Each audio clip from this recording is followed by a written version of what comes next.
ಸ್ವಾಮಿ ನಮಸ್ಕಾರ. ನಮಸ್ಕಾರ. ಇವತ್ತಿನ ವಿಶೇಷ ಏನಂತೇಳಿದ್ರೆ ಮಕರ ಸಂಕ್ರಾಂತಿ ಹಬ್ಬ. ಈ ಮಕರ ಸಂಕ್ರಾಂತಿ ಹಬ್ಬದಲ್ಲಿ ಕೆಲವು ಪೂಜಾ ವಿಧಿಗಳನ್ನು ಮಾಡ್ತಾರೆ ದೇವಸ್ಥಾನಗಳಲ್ಲಿ. ಅದರಲ್ಲಿ ಇವತ್ತು ನಾನು ನಿಮ್ಮ ದೇವಸ್ಥಾನದ ಪಕ್ಕವನ್ನು ನೋಡಿದೆ ಏನಂತೇಳಿದ್ರೆ ಕಿಚ್ಚಾಯಿಸುವ ಒಂದು ಕಾರ್ಯಕ್ರಮ. ಸಾಧಾರಣವಾಗಿ ಸಾಯಂಕಾಲದ ಹೊತ್ತಲ್ಲಿ ಎಲ್ಲ ಹಸುಗಳನ್ನು ಎತ್ತುಗಳನ್ನು ರೈತರು ಅದನ್ನು ಕರ್ಕೊಂಡ್ಬಂದು ಇಲ್ಲಿ ಬಂದು ಕಿಚ್ಚಾಯಿಸುವ ಒಂದು ಕಾರ್ಯಕ್ರಮ ಮಾಡ್ತಾರೆ. ಸೊ ಇದರ ಪ್ರಾಮುಖ್ಯತೆ ಏನು, ಇದು ಹೇಗೆ ಬಂತು, ಈ ಕಿಚ್ಚಾಯಿಸುವ ಅನ್ನುವಂಥ ಒಂದು ಸಂದರ್ಭ ಹೇಗೆ ಬಂತು, ಆಮೇಲೆ ಈ ಪೂಜೆ ಯಾವ ರೀತಿಯಲ್ಲಿ ಮಾಡ್ತಾರೆ, ಪೂಜೆಯ ವಿಧಾನಗಳ ನಂತರ ಬೇರೆ ಏನು ಮಾಡ್ತಾರೆ ಅನ್ನೋದನ್ನು ಸ್ವಲ್ಪ ನಿಮ್ಮ ಹತ್ರ ಕೇಳ್ಕೊಳ್ಬೇಕಾಗಿದೆ. ಶ್ರೀ ಗುರುಭ್ಯೋ ನಮಃ. ಹರಿ ಓಂ.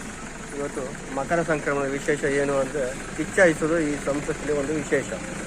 ಏನಕ್ಕೆ ಕಿಚ್ಚಾಯಿಸ್ತಾರೆ ಅಂದರೆ ಇವಾಗ ಬೇಸಾಯ ಅಂದರೆ ವ್ಯವಸಾಯ ಎಲ್ಲ ನಿಂತೋಗಿರ್ತದೆ ಈ ಟೈಮ್ನಲ್ಲಿ. ಹಾಗಾಗಿ ಕರುಗಳೆಲ್ಲ ಹಸುಗಳು ಎತ್ತುಗಳು ಎಲ್ಲ ಫ್ರೀಯಾಗಿದ್ದಾಗ ಏನಾಗುತ್ತೆ, ಅವು ಮೈ ಮೇಲೆ ಉಣ್ಣೆ ಅಂತ ಒಂದೊಂದು ಸಣ್ಣದೊಂದು ಕ್ರಿಮಿಗಳು ಕೂತಿರ್ತವೆ.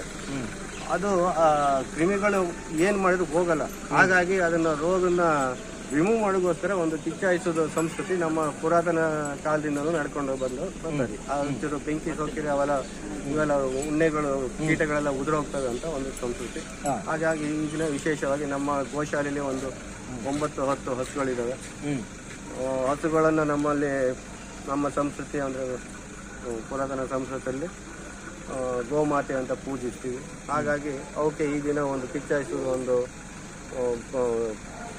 ಸಂಸ್ಕಾರ ನಡ್ಕೊಂಡು ಬಂದಿದ್ದೇವೆ. ಮತ್ತು ಅವಕ್ಕೆ ಇವತ್ತು ಕಿಚ್ಚಾಯಿಸಿದ ಮೇಲೆ ಒಂದು ಪ್ರದಕ್ಷಿಣೆ ಬಂದು ಮನೆ ಒಳಗಡೆ ಗೋಮಾತೆನ ಬಿಟ್ಕೊಳ್ಳುವಂಥ ಒಂದು ಸಂಪ್ರದಾಯ. ಅದೇ ಇವಾಗ ನಾನು ನೋಡಿದೆ ನಿಮ್ಮ ಮನೆ ಒಳಗಡೆ ಎಲ್ಲ ಹಸುಗಳನ್ನ ಕರ್ಕೊಂಡು ಹೋದ್ರು. ಒಂದು ದೃಷ್ಟಿ ತಾಗಿರ್ತದೆ ಅಂತ ಒಂದು ದೃಷ್ಟಿ ಪರಿಹಾರಾರ್ಥವಾಗಿ ಒಂದು ಕುಂಕುಮದ ನೀರನ್ನು ಅವಕ್ಕೆ ದೃಷ್ಟಿ ತೆಗೆದ್ಬಿಟ್ಟು ಹೊರಗಡೆ ಹಾಕ್ತಾರೆ. ಆಮೇಲೆ ಮನೆ ಒಳಗಡೆ ಕರ್ಕೊಂಡೋಗಿ ಅವ್ರಿಗೆ ಏನು ಬೇಕು, ಎಳ್ಳು ಬೆಲ್ಲ ಈ ಇತ್ಯಾದಿ ಹಿಂಡಿ ಬೂಸ ಇಂಥವೆಲ್ಲ ಫುಡ್ ಎಲ್ಲ ಕೊಟ್ಬಿಟ್ಟು ಅವರಿಗೆ, ಯಾಕಂದ್ರೆ ಗೋಮಾತೆ ಖುಷಿಯಿಂದ ಇದ್ರೆ ಮನೆಯೆಲ್ಲ ತುಂಬ ಮಹಾಲಕ್ಷ್ಮಿ ಓಡಾಡ್ಕೊಂಡು ಹೋದ್ರೆ ಮಹಾಲಕ್ಷ್ಮಿ ನೆಲೆಸಿರ್ತಾಳೆ ನಮ್ಮ ಮನೆಗಳಲ್ಲಿ ಅಂತ.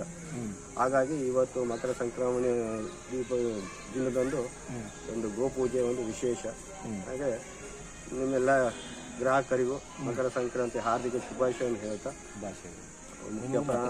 ಮುಖ್ಯ ಪ್ರಾಣದೇವರ ಆಶೀರ್ವಾದ, ತಾಯಿ ಚಾಮುಂಡವರ ಆಶೀರ್ವಾದ ಈ ನೋಡ್ತಕ್ಕಂಥ ವಿಶೇಷವಾಗಿ ಈ ವಿಡಿಯೋ ಯಾರ್ಯಾರು ಇವರ ಮುಖಾಂತರ ಈ ವಾಹಿನಿ ಮುಖಾಂತರ ಕಲ್ಯಾಣಿ ಹಿಡನ್ ವೈಬ್ಸ್ ಅಂತೇಳಿ ನಮ್ಮ ಚಾನಲ್ ಕಲ್ಯಾಣಿ ಹಿಡನ್ ವೈಬ್ಸ್ ಅಂತ ಆ ವಾಹಿನಿ ಮುಖಾಂತರ ಈ ಒಂದು ಮಕರ ಸಂಕ್ರಮಣದ ಈ ವಿಡಿಯೋವನ್ನು ನೋಡ್ತಾ ಇದ್ದಾರೆ. ನಿಮಗೆಲ್ಲ ಆ ತಾಯಿ ಚಾಮುಂಡೇಶ್ವರಿ ಹಾಗೆ ಮುಖ್ಯ ಪ್ರಾಣದೇವರು ಶ್ರೀ ವಾಯುಗುರುಗಳ ಆಶೀರ್ವಾದ ಸದಾ ಇರಲಿ. ನಿಮ್ಮ ಮನೆಗಳಲ್ಲಿ ಆ ಮಹಾಲಕ್ಷ್ಮಿ ಸದಾ ನೆಲೆಸಿರಲಿ ಅಂತ ಒಂದು ಪ್ರಾರ್ಥನೆ. ನಮ್ಮ ಸರ್ವೇ ಜನ ಸುಖಿನೋ ಭವಂತು. ನಮಸ್ಕಾರ. ಹರೇ ಕೃಷ್ಣ. ಆತ್ಮೀಯರೆಲ್ಲರಿಗೂ ಕಲ್ಯಾಣಿ ಹಿಡನ್ ವೈಬ್ಸ್ಗೆ ಸ್ವಾಗತ.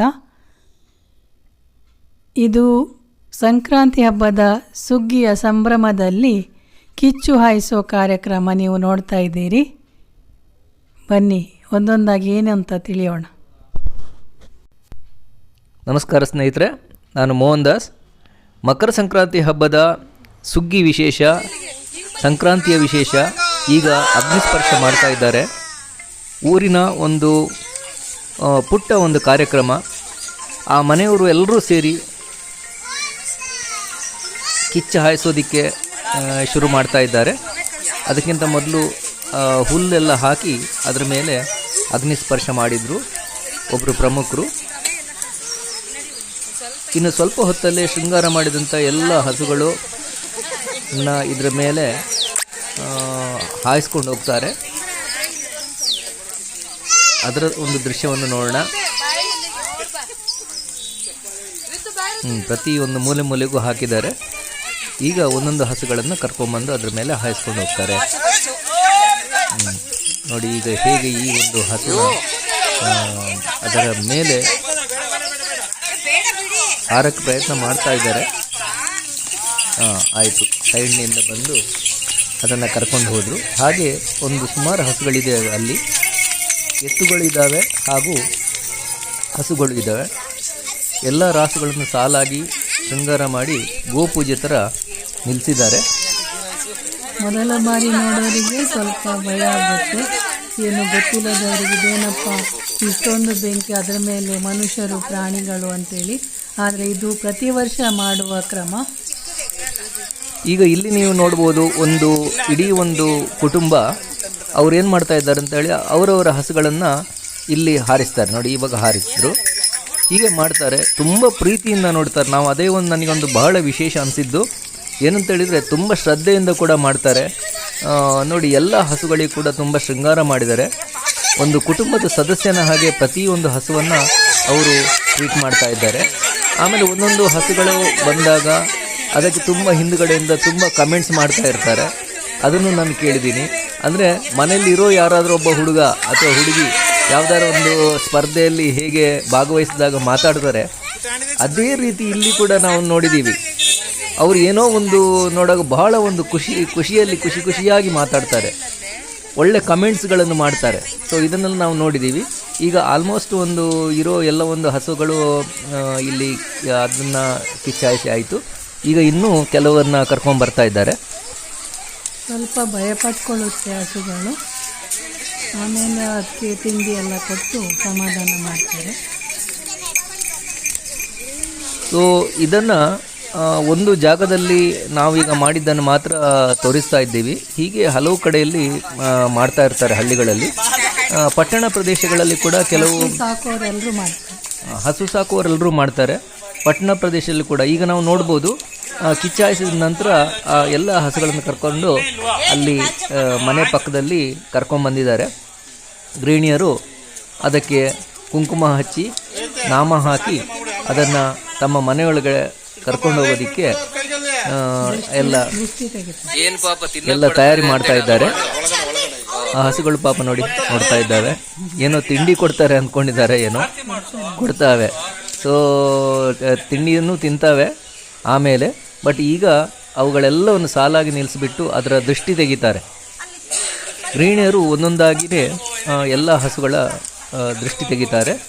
ಅದೊಂದು ಕುಂಕುಮದ ನೀರು ಒಂದು ಹರಿವಾಣದಲ್ಲಿ ಹಾಕಿ ಅದನ್ನು ಎಡಗಡೆಯಿಂದ ಬಲಗಡೆಗೆ 3 ಸರ್ತಿನ 6 ಸರ್ತಿನ ಏನೋ ತಿರುಗಿಸ್ತಾರೆ. ತಿರುಗಿಸಿ ಆದಮೇಲೆ ಅದರ ದೃಷ್ಟಿ ಹೋಯಿತು ಅಂತೇಳಿ ಆ ಕುಂಕುಮದ ನೀರನ್ನು ಸ್ವಲ್ಪ ದೂರ ಹೋಗಿ, ಮನೆಯ ಹತ್ತಿರದಿಂದ ಸ್ವಲ್ಪ ದೂರ ಹೋಗಿ ಅದನ್ನು ಚೆಲ್ತಾರೆ.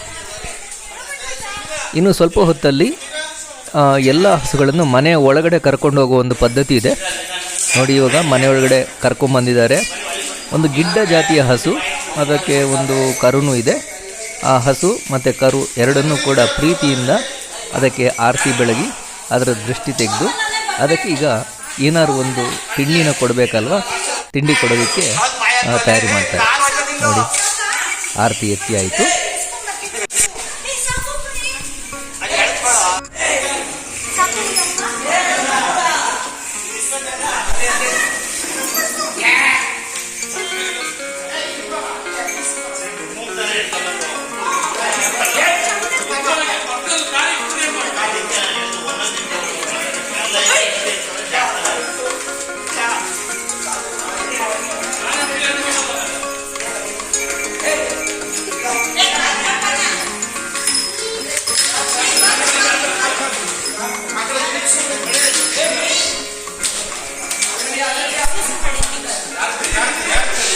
ತಿಂಡಿ ಅಂದರೆ ಇಲ್ಲಿ ಬೆಲ್ಲ, ಆಮೇಲೆ ತೆಂಗಿನಕಾಯಿ ಹಾಗೂ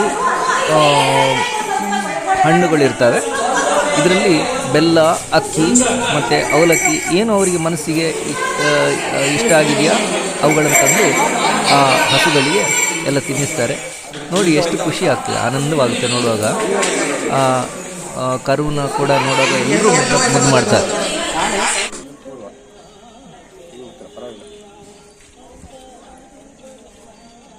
ಶತಮಾನಂ ಭವತು ಶತಾಯುಷೇಂದ್ರಿಯ ಆಯುಷ್ ಶೇವೇಂದ್ರಿಯ ಪ್ರತಿಷ್ಠತೆ ದೀರ್ಘಮಾಯು ದೀರ್ಘ ಸುಮಂಗಲಿ ಭವ. ಮನಸ್ಸಂಕಲ್ಪ ಸಿದ್ಧಿಗಳು.